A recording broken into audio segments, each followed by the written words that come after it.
They are not just ancient creatures. They are not just forces of nature. A true dragon is born as an impossible mistake within the world of Tensei Shitara Slime. From the first moment its existence is explained, it becomes clear that we are talking about something that completely surpasses the common logic of power. A true dragon doesn't threaten kingdoms. It redefines the concept of destruction simply by existing.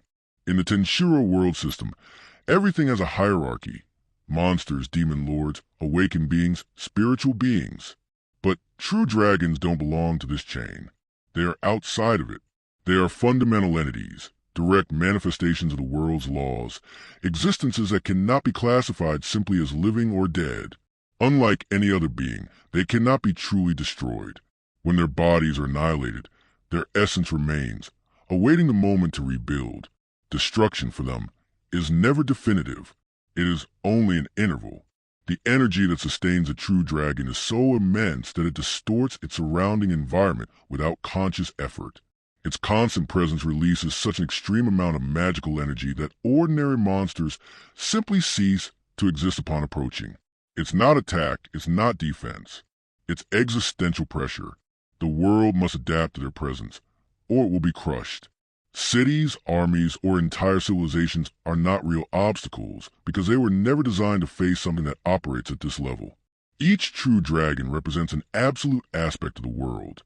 Veldora carries the energy of storm and chaos, not only as destructive power, but as pure unpredictability. Velgrynd embodies acceleration, extreme heat, and incessant movement, capable of surpassing physical and conceptual limits. Velzard manifests absolute freezing, not only of matter but of processes, paralyzing even that which should continue to exist. These are not learned or trained powers. They are natural expressions of what these beings are. The most frightening thing is that, even when they're not trying to destroy anything, true dragons already represent a global threat. Sealing one of them requires extreme preparation, sacrifices, and unique circumstances. Facing them directly is something few even consider possible. Awakened demon lords can be devastating, but they still operate within limits. A true dragon ignores limits. It doesn't need to strive to win.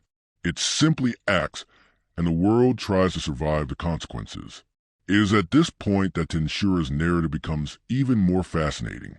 Because when Rimuru comes into direct contact with this level of existence, the story doesn't treat it as a simple power escalation, but as a complete paradigm shift.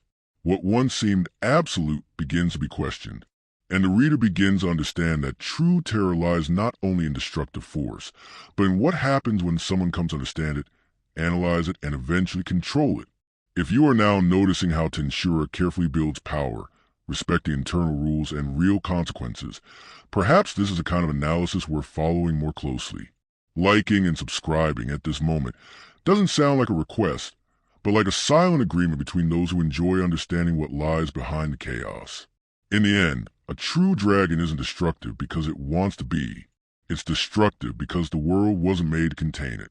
And as long as these entities exist, Tensura leaves a clear message. The true threat isn't those who fight to dominate everything, but those born too big to fit within any limits.